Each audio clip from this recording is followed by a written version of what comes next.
ma olen praegu suuteline käima enda lastelastega ja endast 30-40 aastat noorematega matkadel, ratas sõitmas, ükskõik mis liikumist.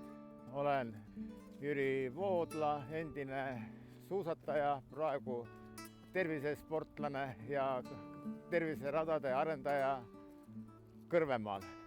Kuna jõulupühad ja uus aasta on lähenemas, siis soovitaksin teil pühade ajal koos pere ja lastega käia võimalikult palju väljas.